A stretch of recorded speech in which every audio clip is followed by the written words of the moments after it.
നേതാക്കളെ, സുഹൃത്തുക്കളെ, സഹോദരങ്ങളെ, ഈ ജാഥയിൽ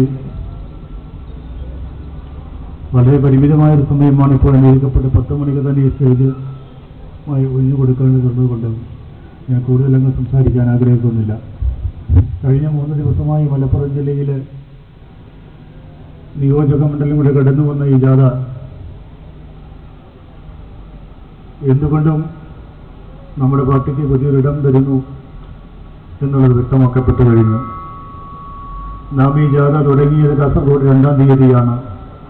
നമ്മൾ 2-ാം തീയതി ജാഥ തുടങ്ങി 5-ാം തീയതി മലബാറിൽ പ്രവേശിക്കുമ്പോഴേക്കും നമ്മുടെ ആദ്യ അജണ്ടയായ ഭൂരഹിതർക്ക് ഭൂമി നൽകുക എന്നുള്ള അജണ്ട സർക്കാർ വെമ്പൽ കൊണ്ടിരിക്കുന്ന നടപടികൾ സ്വീകരിച്ച് തുടങ്ങി കഴിഞ്ഞിരിക്കുന്നു.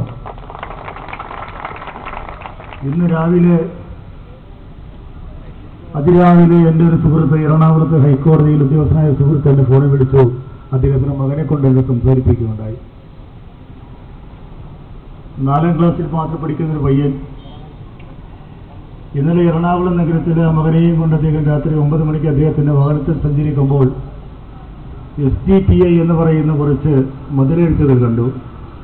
എറണാകുളം ജില്ല എന്ന് പറഞ്ഞാൽ എൻ്റെ ജില്ല കൂടിയാണ്. ആ 4 വയസ്സുള്ള 4-ാം ക്ലാസ്സിൽ പഠിക്കുന്ന അല്ലെങ്കിൽ 8 വയസ്സ് മാത്രം പ്രായമുള്ള ആ പയ്യൻ അവനോട് ചോദിച്ചു, പപ്പ എന്താണ് SDPI എന്ന് ചോദിച്ചപ്പോൾ പറഞ്ഞു, ഇത് SDPI പുതിയ രാഷ്ട്രീയ പാർട്ടിയാണ്. ഈ പാർട്ടി ഇത് ജാഥ നടന്നുകൊണ്ടിരിക്കുന്നു. ഇന്ന ആളാണ് ആ ജാഥ നയിക്കുന്നത്. അപ്പോൾ കുടുംബപരമായി അറിയാവുന്ന പയ്യൻ പറഞ്ഞത്, ഈ ജാഥ എറണാകുളത്ത് വരുമ്പോൾ എനിക്ക് മനോരഞ്ജനെ കാണണം, ഈ ജാഥയൊന്ന് കാണണമെന്നാണ്. ഞാൻ പറഞ്ഞത്, ഇവിടുത്തെ ചാനലുകാരും പത്രമാധ്യമങ്ങളും എല്ലാം തിരസ്കരിക്കപ്പെട്ടിട്ടും ഏതെല്ലാം രീതിയിൽ തമസ്കരിക്കാൻ ശ്രമിച്ചിട്ടും ഈ രാജ്യത്ത് പുതിയ തലമുറയും കൊച്ചുകുട്ടികളും ഈ ജാഥ മലപ്പുറത്തെത്തുമ്പോൾ എറണാകുളത്ത് ഇവിടുത്തെ പിഞ്ചു കുഞ്ഞുങ്ങൾ കാത്തിരിക്കുന്നു എന്ന് പറയാൻ വേണ്ടിയാണ്.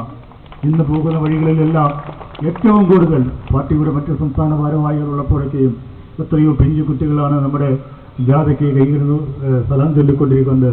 ഞാൻ അവരോട് പറഞ്ഞത്, ഈ കുട്ടികളാണ് ഇവർ വളർന്നു വരുമ്പോൾ നാളെ SDPയുടെ MLA-മാരും MP-മാരും പഞ്ചായത്ത് ഭാരവാഹികളും ആവേണ്ടവരാണ്. അതുകൊണ്ട് നമുക്കാരോടുമില്ല.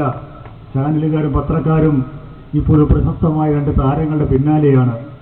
അവരുടെ വിവാഹത്തിന് അവരണിയാൻ പോകുന്ന വസ്ത്രങ്ങളും അവരണിയാൻ പോകുന്ന ഷോപ്പിംഗ് നടത്താൻ പോകുന്ന ഏതെല്ലാം ഷോപ്പിംഗ് മാളുകളാണ് എന്നൊക്കെയാണ് അവർ SMS-ൽ ചോദിച്ചുകൊണ്ടിരിക്കുന്നത്. പത്രങ്ങളുടെ ഒന്നും ആവശ്യമില്ല.